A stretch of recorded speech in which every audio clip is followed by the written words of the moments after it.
Right, and I don't think anybody's been kicked out.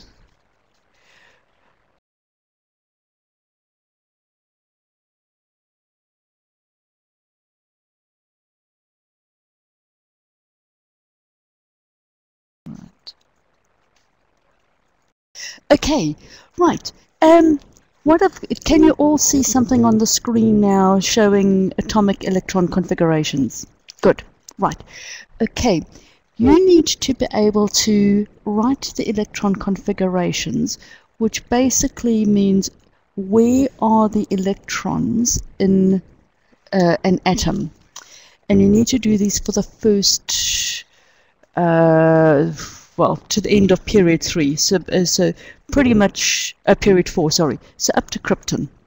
So if you go, the first period is hydrogen, helium, then lithium, beryllium, boron to neon, and then sodium, magnesium going to argon, and then potassium going through all the way to krypton. So you need to be able to do the electron configurations up to krypton for both atoms and for ions. Because obviously when an electron has lost electrons, they have fewer electrons, so the electron configuration can't be the same. And if they've gained electrons, the same thing. Okay, now do you know what I mean by electron configuration? You do a bit at level 2, but okay, right. At level 2, you put them just into the energy levels. So the periods correspond to the energy levels, really. So this is the first energy level, hydrogen and helium. You can only have 2 electrons in that first energy level. And then this is the second energy level, going along here from lithium to neon. So you can only have 8 electrons in there, because there's only 8 elements in that row. And then this is the third energy level over here. Now, the third energy level actually has another row down here.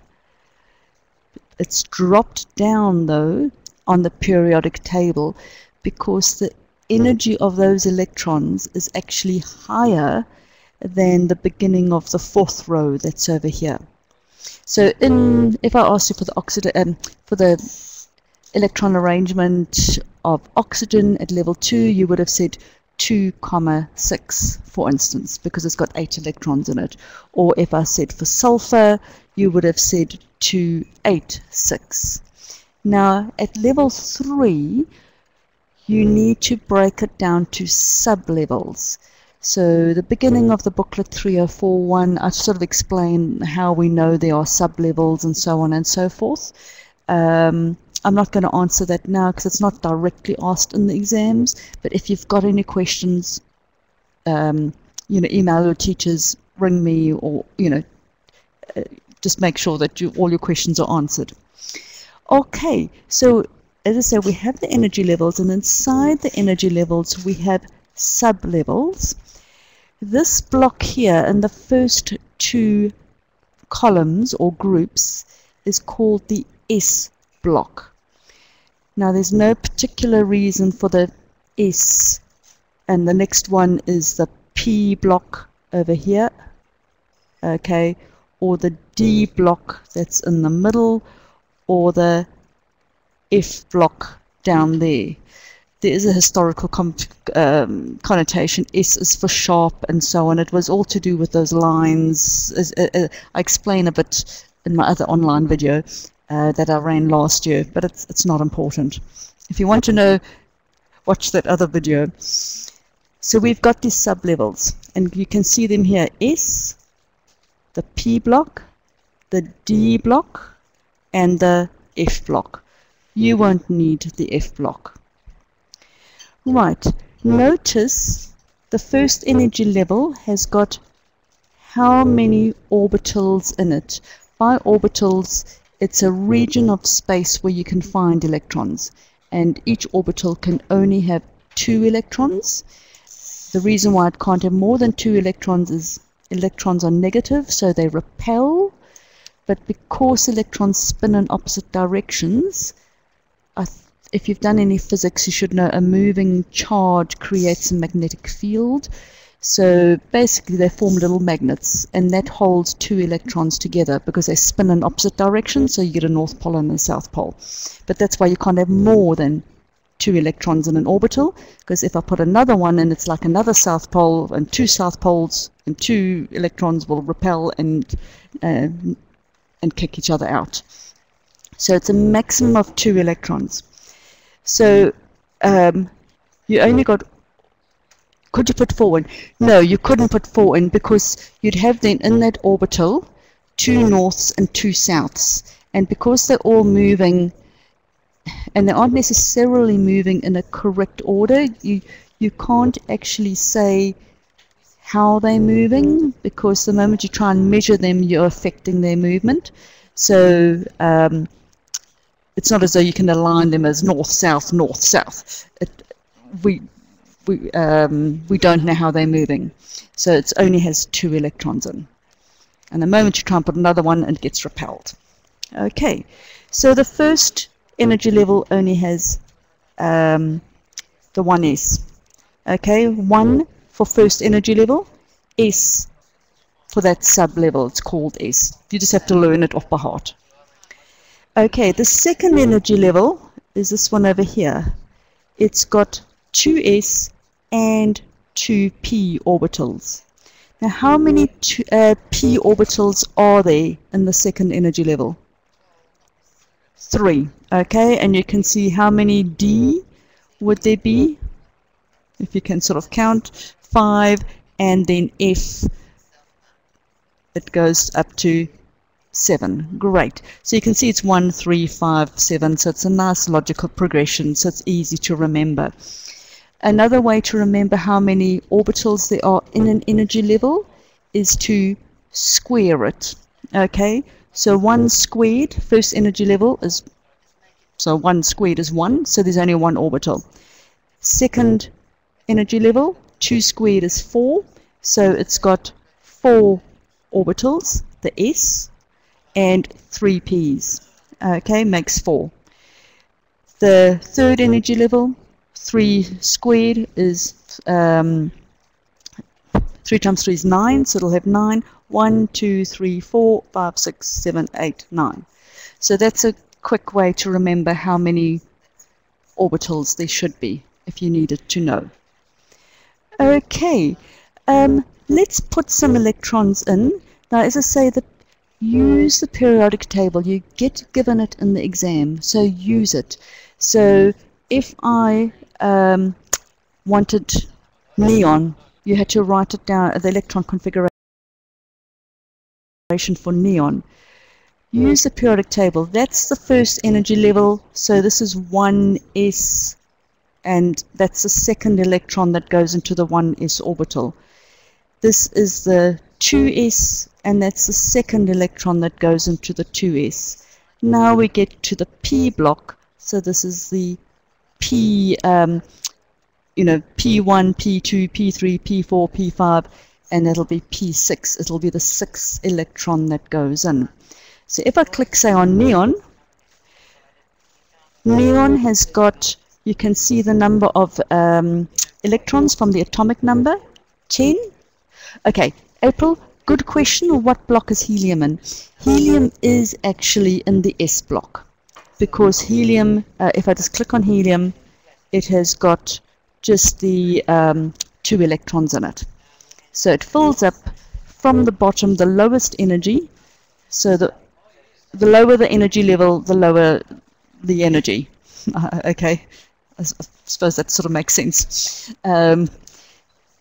So although helium is placed on the periodic table over here, it looks as though it's in the P block, but that's just because it's got a full energy level. It's still in the S block. Okay, so if you can imagine it over there. Okay, right. So if I sort of go, lithium has got an atomic number of 3. So do you notice the way we write it? 1s2, 2s1. The big numbers are what? The energy level, the orbital, or the number of electrons? Okay, they're the big numbers. the big numbers. So the 1 and the 2, the energy level. Okay, so we know this is in the first energy level because it's got a 1 in front of it. This is in the second energy level because it's got a 2 in front of it. What does the S mean, or the P? So it's the energy level, the orbital, or the number of electrons. It's the block or the orbital. Okay, so it's like the P blocks, it's the orbitals over here. And what does the superscript number mean? The little 2 and the little 1.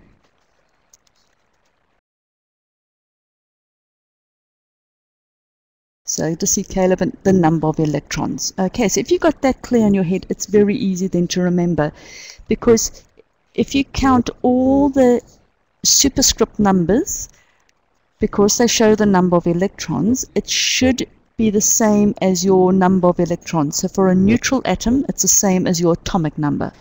Obviously, if you have an ion, you'll have to take the atomic number and either add or subtract electrons depending on what the ion is. So here for lithium, the atomic number is 3. For the neutral atom, it's 2 plus 1 is 3. And if I carry on beryllium, atomic number is 4, I've got 4 electrons. But the moment I go on to boron, then I've now got 5 electrons. So we've got the 1s filled up, the 2s filled up, and now because the 2p is in higher energy, it's only now that we start filling up the 2p. And if I go to that one, notice it didn't pair up. It didn't fill in here first. It went to this one. Because all these orbitals have the same energy. And remember, electrons do repel each other, even though they are like mini magnets. Think of if you get onto a bus or a train, do people sit from the front and pair up and fill up the seats, or do they tend to always try and find an empty row? Have you noticed that? Have anybody do you catch a bus or a train? They always want to have a free seat next to them, okay? We like electrons. We want to have our own space. We've got our electron repulsion field around us. So electrons are exactly the same. They move on to the next seat, if you like, and then the next one. So if I go to nitrogen, it's got 3 unpaired electrons. But now oxygen has the extra electron, and it doesn't have enough energy to go up to the 3s over here, so it has to pair up. Okay, yeah. So we're now filling up the bus. So this is perhaps like a double-decker bus or a triple-decker bus. Okay, so, and you'll find fluorine will fill up, and then neon, and you've now got a full energy level. Okay, so if we now go into the third period, we're now starting with the third energy level. So sodium, magnesium, and they fill up first before the P because they're just simply lower in energy. And then we get to aluminium, silicon, phosphorus, all being single, and then we go sulfur, chlorine, argon. Now when you get to the CH3041A, the teacher marked assignment, I do ask you about energy differences between, say, oxygen and nitrogen, and beryllium and boron. Oops, because that was actually set when it was a draft standard. You don't have to know those finer details anymore about, you know, the pairing and the unpaired. Here, all you have to know is your electron configuration that's written over here. 1s2, 2s2, 2p1. You won't have to write things out like on this diagram. Okay, so just be able to write your electron configuration. And let's carry on. We're going on. I'm just going to jump up to argon. Now we get to potassium. Potassium, although it's in the 4th energy level, we fill the 4s before the 3d. Simply in this diagram, this is where this lovely interactive is not good, because it looks as though the 4s is higher than the 3d. This energy of a 3d electron is actually higher than a 4s. So the 4s gets filled, you see, with calcium, and only then does the 3d get filled. Okay, and now we just fill the 3d and it goes 1, 1, 1, and then we get to an anomaly, chromium. Chromium, you would expect the 4s to be filled and then just another electron to go into the 3d orbital. But it doesn't. Can you see what it's done?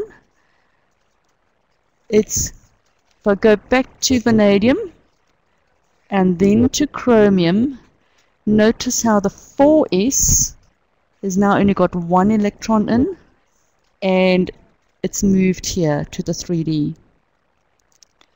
And the reason for that is simply there is an energy gain, or an energy loss I suppose, because it drops in energy when something is half filled or completely full. This is why, you know, we at level 1 we say atoms bond to get a full energy level because it's more stable, you know, that sort of thing. It also happens to some extent with the half-filled orbitals. So chromium is an exception. It really only works for this first row and a little bit for the second one, but it does different things again. The more you go down in the periodic table, the more other possibilities exist because there are more electrons and more energy levels, so you get other stuff happening.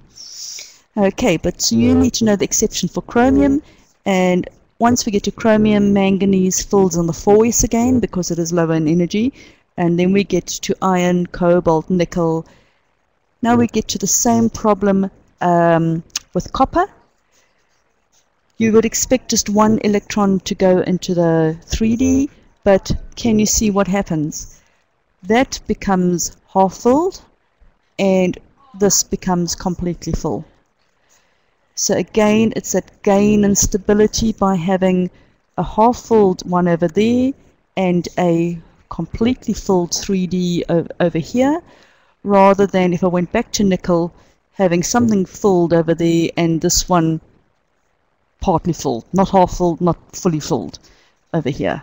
So you need to learn off by heart the exceptions for chromium and for copper. Okay, and then it goes zinc, gallium. Now notice also what's happening over here. They're starting to put in the noble gas configuration. I haven't really spoken about that. Let's go back to, okay, from here they've just been doing 1s2, 2s2, 2p5 and so on, and then neon. But if I go to potassium, do you notice they've used a shorthand version of what we call the noble gas configuration? Yep, and you're welcome to use that. So there's nothing wrong with using it. The only issue if you use the shorthand version is that you don't have that check in place of counting all the electrons to see if they're the same as your atomic number. Because here it's just 1. So unless you remember argon is 18, so it's 18 plus 1 is 19, which you can still do, but it's not that you count all the superscript numbers to see if it's the same as the atomic number. April, both are accepted. So whatever you think you're going to make less mistakes on, there's no problem. Okay, so here you'll just notice they've done argon all the way through, because argon was the one over here that was filled before we get to this row, and anything over here has got neon, because neon was the filled noble gas before we started on the 3rd energy level. And then if we're on the 4th energy level, we use the argon one. So anywhere over here, you'll notice there's the argon one. You get a periodic table exactly like we've given to you in the booklets. So you will have one there. And also in all the assessment tasks, unless we feel you really don't need a periodic table, but I think every single one, we give it to you. Okay, so you do not have to learn it off by heart and use it to work out. So if, say, for instance, you get given, you know, ask for sulfur. Just look for sulfur, you go, oh right, there are 3 energy levels, so I'm going to be going up to 3p because this is the p block. So it's in a 3p, 1, 2, 3, 4. You know it's going to end in 3p4. So use the periodic table that way. Okay, so this is pretty much an achieve level question. You invariably get given one tricky one. By the tricky one, I mean an exception like chromium or copper. Okay, those come up every second year, something like that. The other exception, or the other tricky one that you'll be asked is for ions. Now, I think this is the one we wanted.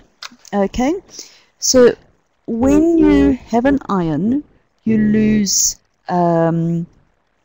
electrons if it's a cation, or you gain electrons if it's an anion. So, for instance, let's take lithium. Lithium has got an atomic number of 3. There is its electron configuration. 2 plus 1 is 3.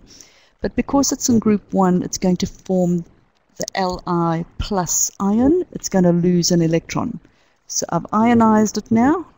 Okay, and do you notice I've lost that 1 and 2s, and now the electron configuration is only 1s2. Okay, it doesn't actually show it over here, but anyway, if I've got oxygen, right? Oxygen has got an atomic number of 8, so there is the electron configuration. 4 plus 2 plus 2 is 8, and there it's shown in the diagram sketch. Okay, if I ionize, being a non-metal, it'll gain to get a full energy level, so it's got another 2. So it'll be, and again, unfortunately it doesn't show it here, which would have been nice.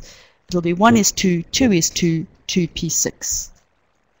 Okay, so those are fairly simple. You just need to look carefully if they are they saying you want the electron configuration for O2 minus or for O. So just read carefully. Where the trick comes in is down here with the transition metals. Noble gases, nope, they don't ionize, Caleb. So there's noble gas, and if you ionize, it's not going to do it. No common ions formed. These things, by the way, these interactive simulations, they're all in OTL.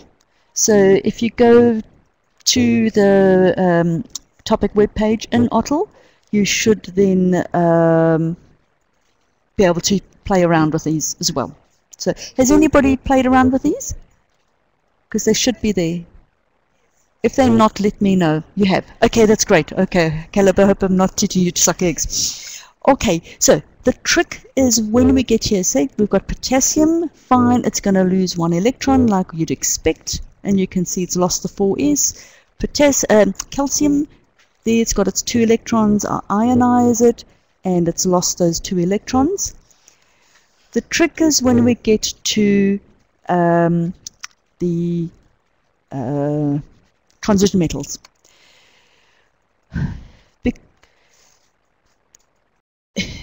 The 4s gets filled before the 3d when we get to our atom, okay?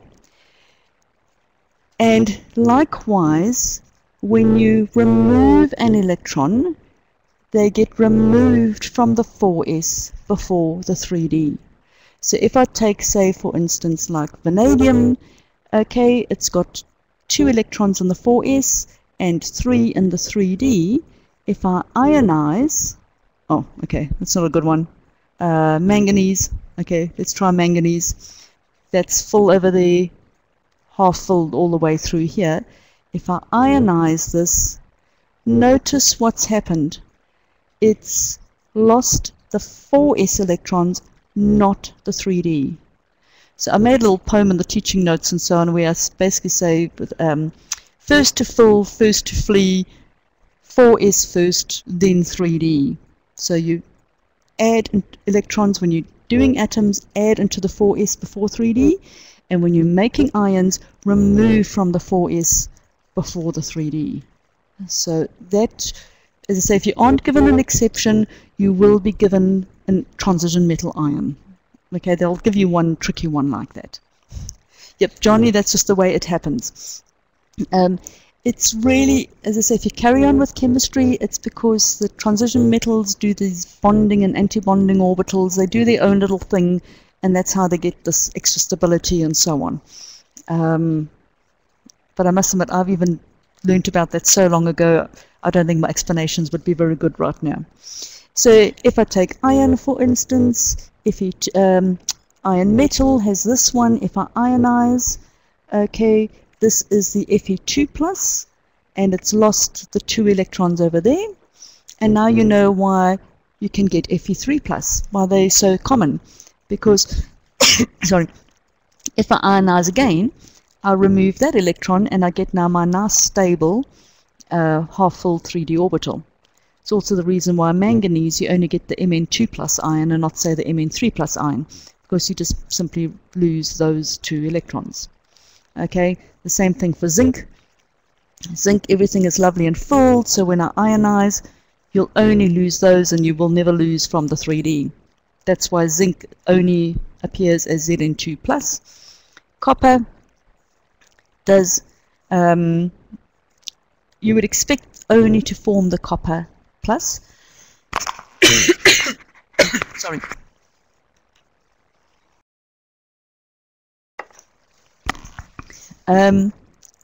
That's what you'd expect, and there it's lost that one. Okay, it hasn't shown the copper plus ion, because we do get it, the copper 1 ion. But here it has actually lost also from there as well. And don't actually ask me why, because I don't know why the Cu2 plus ion is more common than the Cu plus ion. And Caleb, was that your question? Sorry, I can't answer it. I've been looking around and I haven't found a simple, nice, easy answer. As I say, it's all to do with those bonding and anti-bonding orbitals, and they do all these funny things.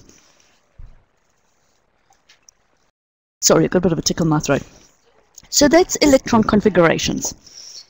They achieve level questions. You normally get 3, and there's normally 2 straightforward ones, but there'll be 1 tricky one. Sometimes they might give you 1 straightforward one, 1 exception like copper or chromium, and 1 transition metal ion.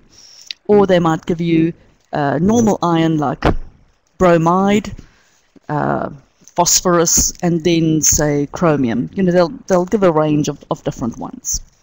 Okay, any questions on electron configuration?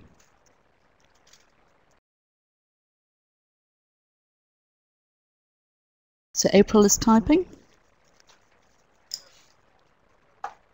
And as I say, it's easy as long as you use the periodic table. Is the iron ones in the booklet? Yes, I have. That should be there as well. You know, the explanations, and as I say, in OTL, there's this interactive that you can use. Okay. Right, I see Caleb, page 19. Thanks, Caleb. Okay, what I want to do now is go onto the periodic trends, because this is the bit that really counts towards the merit and the excellence. Your depth of explanation is really important.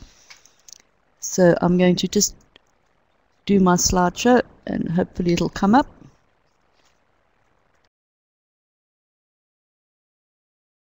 Right, okay, so not even achieved level. You won't even get achieved for a question on periodic trends if you just tell me how it changes. So if you just simply said electronegativity increases across a row and up a group, you won't even get achieved for that. You do need to be able to explain why this happens. Now, first a few things. The periodic trends is about properties of the atoms. Sorry. So they're not really properties of the an ion, like a group of polyatomic ion or a molecule or anything like that. They pertain to the atom. So Does anybody want to give a definition of electronegativity?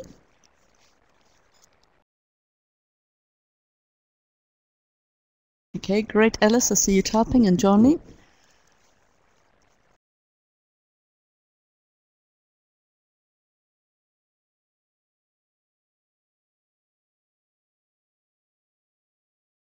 Again, quite a few typing is. Yes, the ability to grab or hold on to electrons, great, and more importantly, or more specifically, to the bonding electrons.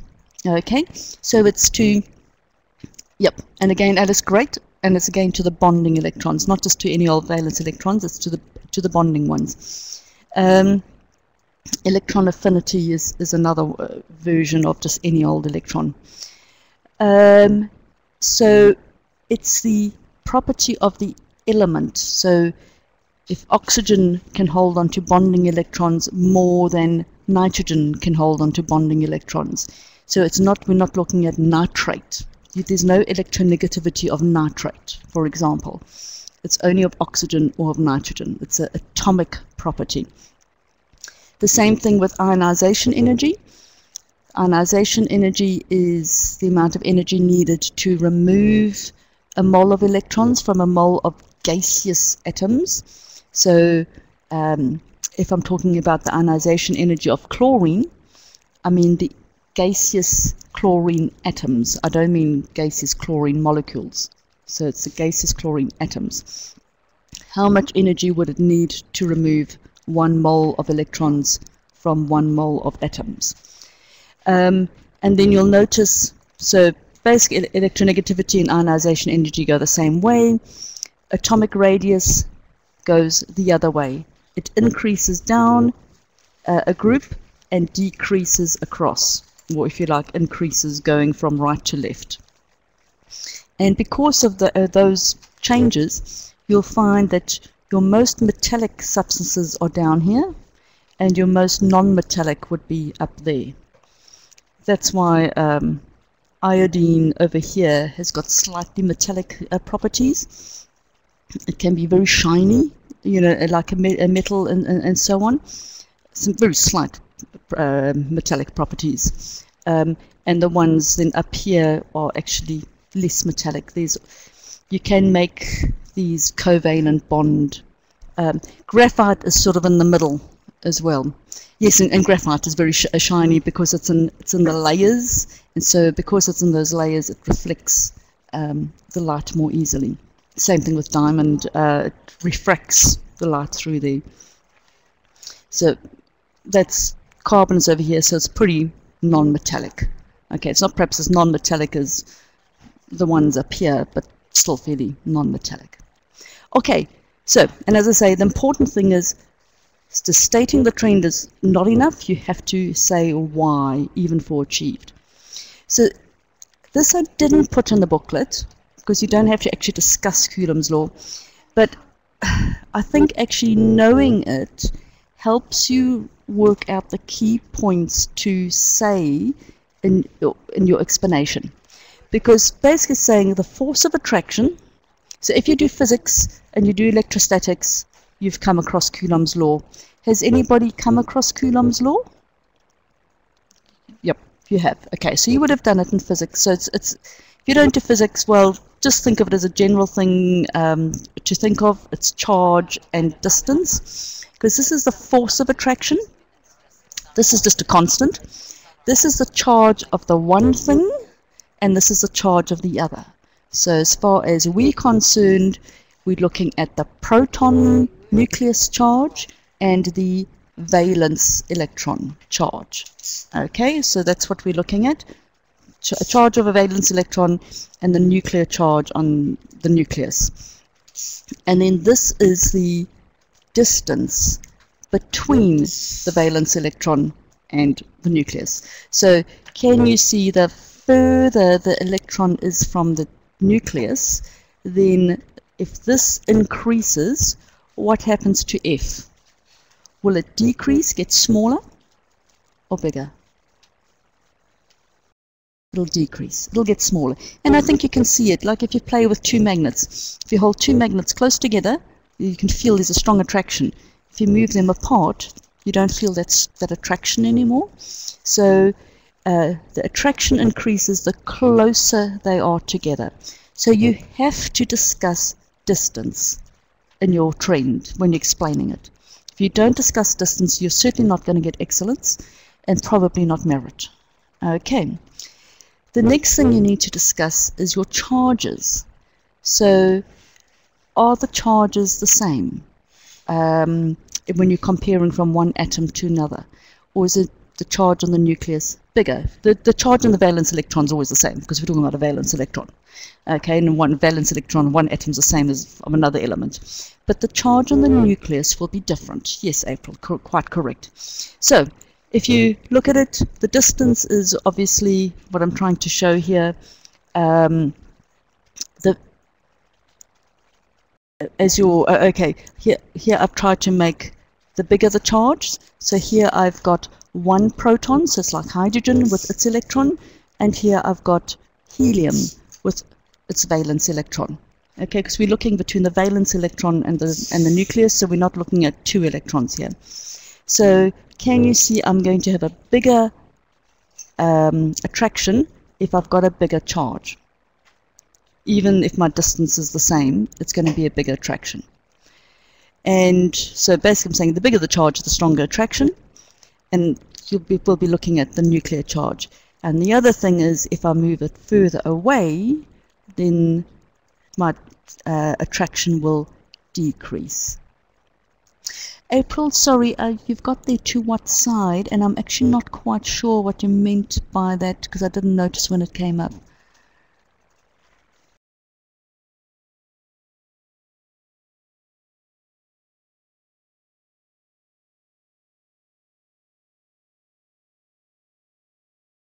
Okay, the attraction to positive, negative.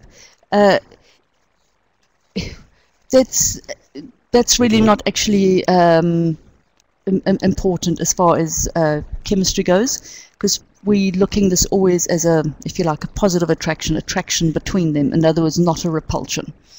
So we're only looking at between a proton and an electron, or the nucleus and an electron. So it'll always be an attraction and not a repulsion.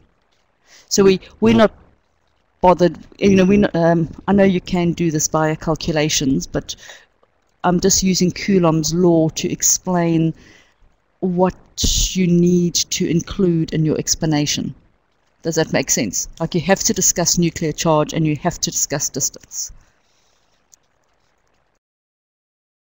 And I might not have answered your question there. Okay, while you're typing, I'll just carry on and then I'll respond. Okay. Yeah, so basically, yep. So the attraction just gets bigger. Yep. So if the nuclear charge gets bigger, the attraction gets bigger if it's the same distance, and if the distance gets further apart, then the attraction gets weaker. So the closer the charges, the stronger the attraction. Now, you have to explain atomic radius, ionic radius, electronegativity, and ionization energy. Any one of those four. And there's normally, they ask you one in depth and one not perhaps that much in depth. So the first thing is about the atomic radius. The way they work out an atomic radius is they look for covalent bonds, and if an element bonds to itself, it's so much easier because they look at the size of the molecule and go half the distance. Okay, so if you've got the I2 molecule, then the atomic radius for iodine is half this distance between them. For things like sodium and so on, because that's more of a metal, it's not a covalent bond, so they have to take a range of substances and take an average. The way they calculate it is not important, but it's good to get a background of just how they really work it out. Okay, so if we want to work out the atomic radius, is iodine bigger than chlorine? Is chlorine bigger? How does it work and why? in fact, you can actually answer that. Would chlorine, just based on that trend, you don't have to do any explanation, but would chlorine be bigger or smaller than iodine? So they're both in group 17, sorry. So if you have a periodic table in front of you, then it's easy because you just look at where it is on the periodic table.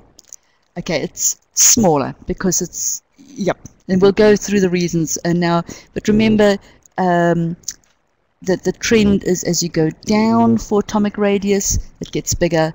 As you go across, it gets smaller. Okay, so chlorine is above iodine in the same group, so it'll be smaller than iodine. Okay, that's just using the trends, but we haven't explained anything.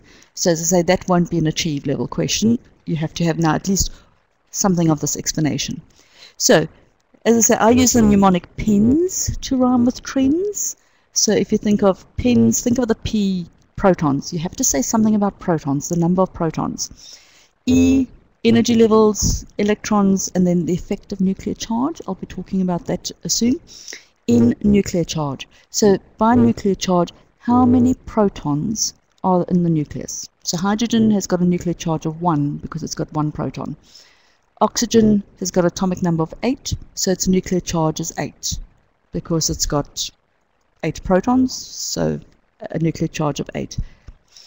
Then D, distance from the nucleus, or the distance of the valence electron or the bonding electron to the nucleus. And then shielding, and we'll talk about that when we discuss effective nuclear charge. But if you talk about all 5 of these, plus that, you know, all those, but if you include all of those in your discussion, you should get excellence. Okay, so let's go for it. So think of, as I say, your attraction, so that the distance between there, and the charge between there, because that'll be your force of attraction. Okay, so the stronger the attraction, the smaller the distance as well. We'll get onto that now. So if we wanted to write an explanation, something like this should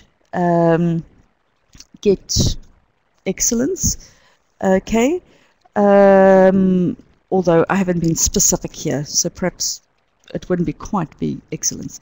So the more protons, the greater the nuclear charge, because the nuclear charge is really like the atomic number. So the more protons, so oxygen has atomic number of 8, chlorine has atomic number of 17, chlorine has a bigger nuclear charge than oxygen. Is that clear? What nuclear charge is? Okay, yep. So, so you have mentioned now the protons, because that's important, because that's the one charge in your Coulomb's law. Okay. Now, if we go across the period, so let's take sodium going through, and then it goes, well, going towards the end, you've got your nitrogen, your carbon, your oxygen, your fluorine, and your neon. Okay.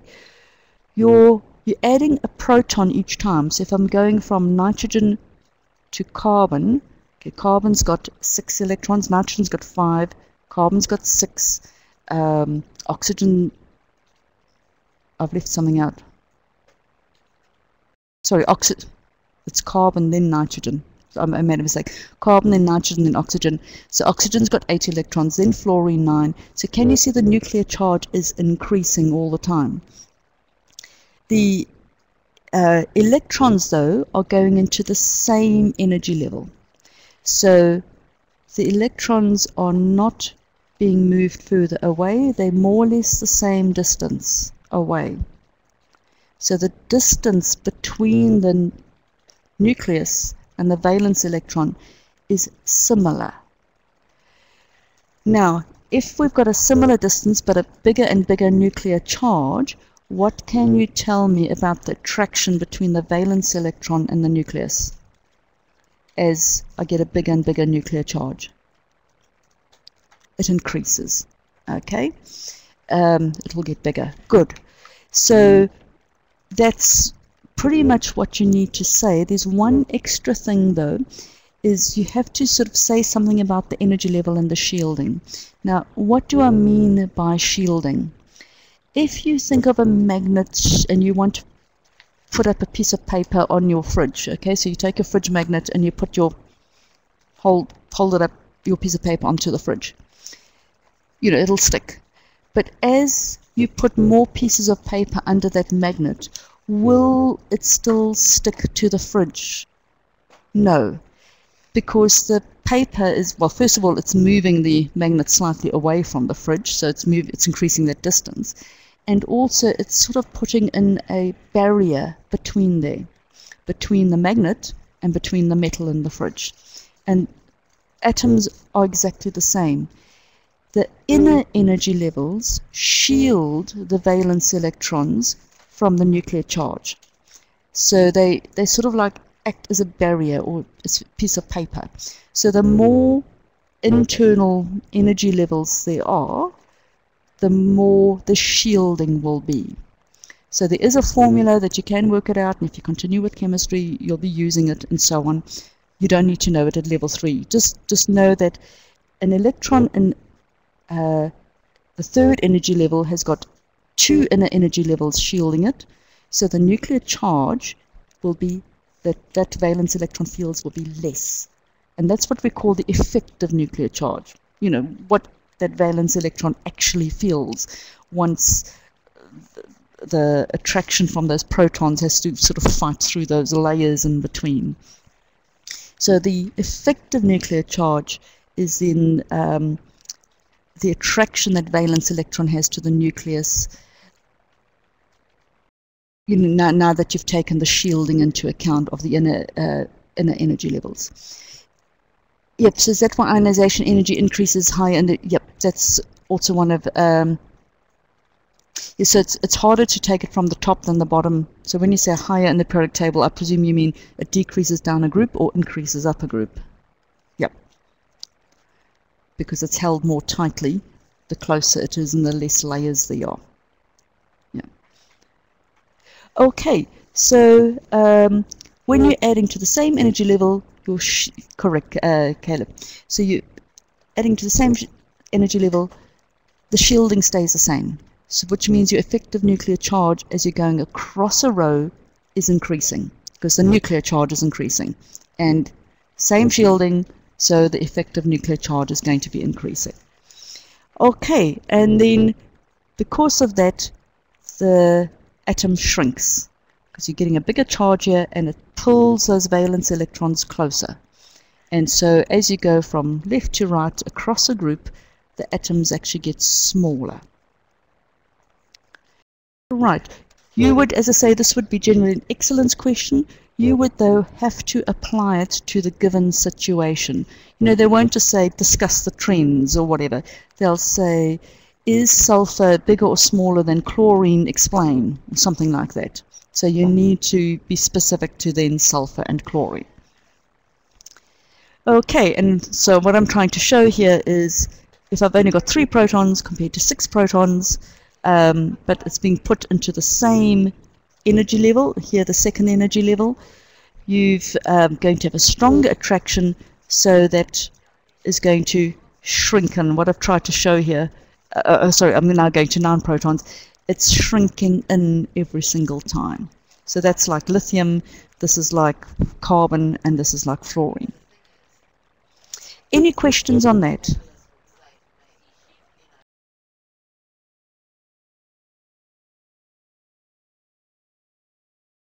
Okay, some of you are typing. Okay, right.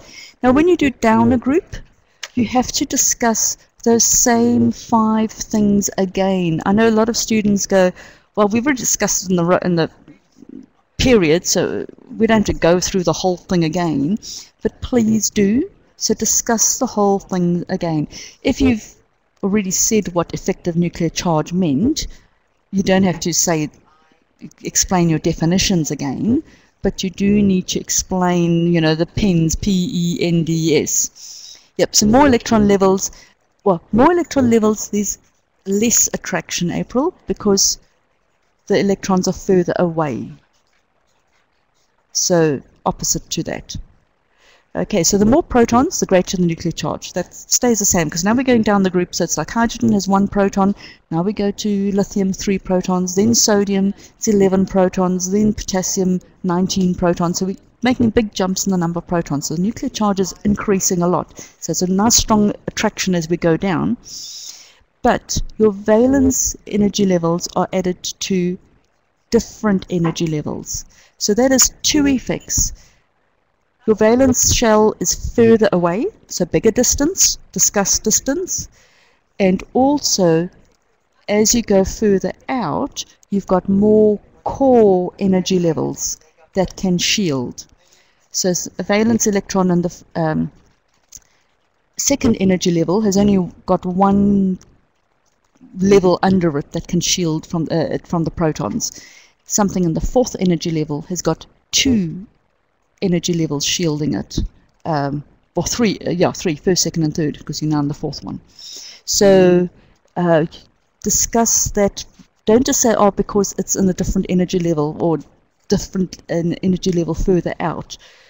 Explain also that there's more shielding, and because there's more shielding, the effective nuclear charge is less than what you'd expect from the nuclear charge. There's still a slight increase in attraction as you go down, but instead of going 1, 3, 11, 19, those big jumps, it's like 1 and then just 1 point something, and then it goes a much lower, slower increase in attraction. So basically, we just got a slightly bigger increase in effective nuclear charge going down. But because the electrons are further away, it's like those, bits of paper. If you've got too many things there and the magnet is very far away now, there's not going to be that strong attraction. Okay, so I've highlighted here in red valence electrons because please be specific when you're talking about atomic radius or ionization energy. Talk about valence electrons. When you're having to discuss electronegativity, talk about bonding electrons. So just make sure it's those little things that make a difference between merit and excellence.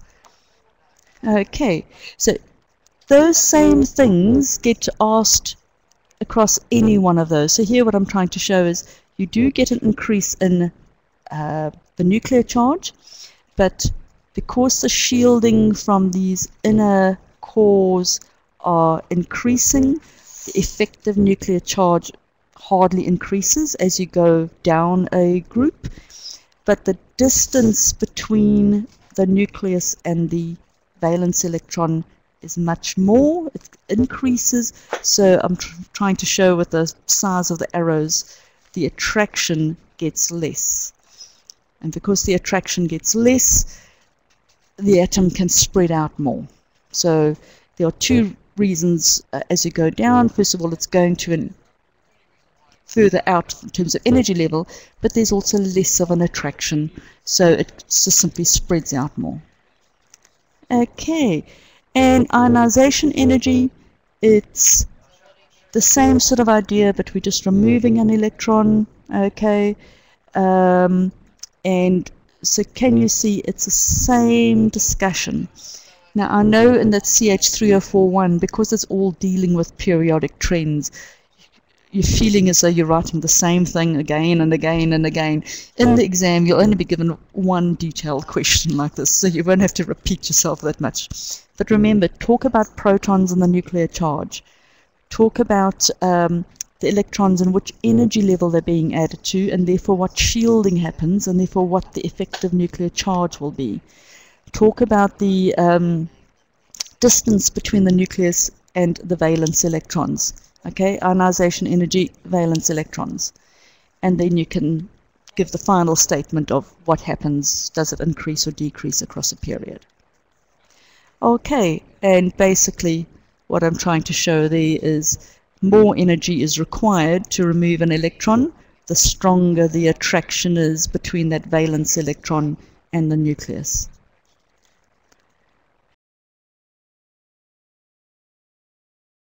Okay, right, and so that's down a group, the same sort of thing, but I think it's easy if I show it in the diagram.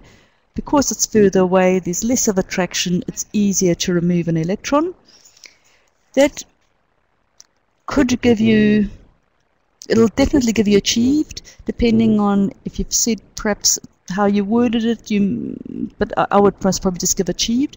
Remember, for a true merit and then definitely for an excellence, talk about, being specific with a nuclear charge increasing, be specific with the number of energy levels, be specific about the number of shielding from the core electrons, or how many core energy levels contribute to the shielding and the effective nuclear charge. So give a lot more detail. Okay. If you wrote something like this and you were specific to the elements that you were given in the question, you should get excellence. Right, now electronegativity. This is the different one, because you have to talk about the bonding electrons. Okay, we're not concerned about any of these other valence electrons. We're talking about the attraction that this atom has on these bonding electrons and that atom has on these bonding electrons. Okay, because you need to know this when you go on to polarity and so on. So here we're saying this is hydrogen and this is fluorine. Okay, so the attraction to fluorine is much stronger than to hydrogen, and the reason for that is, although we've got an extra energy level, we've got just a lot more protons there. So that's why fluorine has got such an incredibly high electronegativity. It's the highest one of all the elements. Okay, and then, as I say, electronegativity is a property of an atom, not a molecule. So often I see the electronegativity of CO2 or something like that. That is wrong. It's either of carbon or of oxygen. And hopefully I don't have to go through it again, but can you see it's the same argument? The only thing that's different now is you're talking about the bonding electrons, and so the electronegativity increases across a period. So we nearly time up at 4 o'clock. Are there any questions? So I'll just show what that was, how it's increasing across. So lithium is a lot less electronegative than fluorine. Please, by the way, don't use level 1 thinking. Very often I get students saying the electronegativity of fluorine is higher than lithium because it's a non-metal and it only needs one more electron to get a full energy level, so it'll attract an electron. And lithium is a metal, and so it will lose an electron. That's just the result of the atomic property, the fact that lithium will lose and fluorine will gain. It's not an explanation of that property. Does that make sense? Okay, yep. So you do need to talk about the protons, the electrons, the energy levels, and all that sort of thing to explain that atomic property. And then you can have the effects of that property, is that fluorine's going to gain an electron and lithium's going to lose an electron. So, April, would the number of shields be the same as energy levels or similar? Yep. So the shielding comes from the number of energy levels. So we're not looking at the sub-energy levels as such. We're just looking at, the third energy level has got 2 inner energy levels shielding it from the nucleus. The fourth energy level has got 3 energy levels shielding it from the nucleus. Okay, and yeah. Also, another common error is students often think of these more electrons in fluorine and so on, so the charge is shared between the electrons or something like that. So it's nothing to do with the number of electrons. We're just looking at the effect between the one valence electron and its the nucleus, or bonding electrons and the nucleus if it's electronegativity. Okay, what is the maximum number of energy levels possible? Well, Caleb, that is quite something that a lot of chemists are trying to investigate, because obviously, as you can see from the periodic table, they've only gone up to 7. There's like 7 rows. But they're looking at this island of stability of having these ultra heavy atoms, that should be able to be synthesized. I think 5 atomic number or a mass of around about 500 or something. Yeah, so there are people trying to explore that. Can you push the boundary? But at the moment, it's 7. Yeah. So I guess it's just from the physics calculations, they've worked out these as what they call the island of stability, because I think you realize as you go further down, you get more and more radioactive compounds, because basically it's the neutron to proton ratio that keeps the atom stable. And as you go down, you need more neutrons, because remember, protons are very tightly packed together and they want to repel. And it's the same thing as the electrons. They're spinning in opposite directions, and then they're spinning with the neutrons and so on. And as you pack more neutrons in there, it upsets things and it starts becoming radioactive and it starts falling apart. But they've worked out there is a place where it would become, according to the physics calculations, it should be stable. So they're trying to get there. If they bombard enough atoms together and they're heavy enough. Okay, we are at 4 o'clock. In fact, I think we're beyond 4. So yep, I should be around next week. And remember, Tuesday is a public it's a holiday for us as well. So you won't get any response if you call me on a Tuesday, or any of your teachers on a Tuesday. But I will be back on Wednesday, so I'll have the next lesson on Wednesday. We will go and talk about polarity. Okay, right, have a good day, and I'll be much faster at putting this up on the internet, on OTL and also on YouTube. See you next week. Bye. Oh, Caleb, you have a question?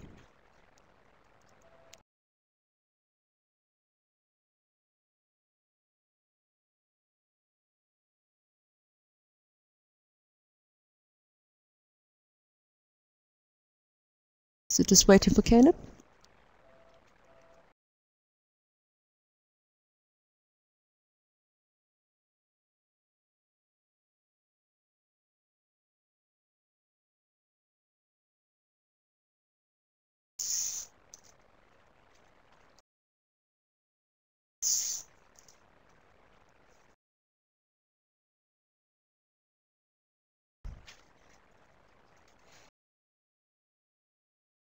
I've heard that if the mass of neutron change less than...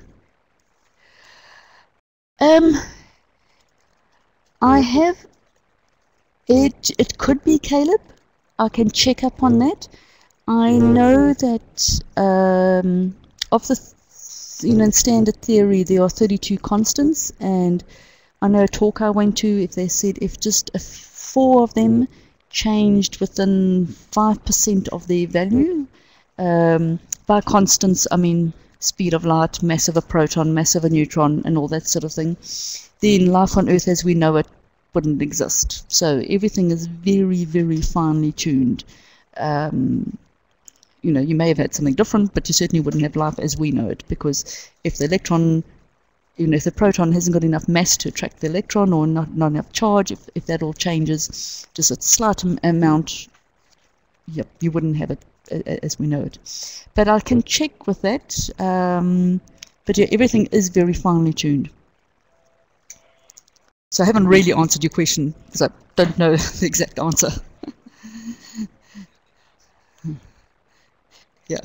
If you have a physics, if you do physics, you can ask them actually, because it is the, you know, the those sort of things would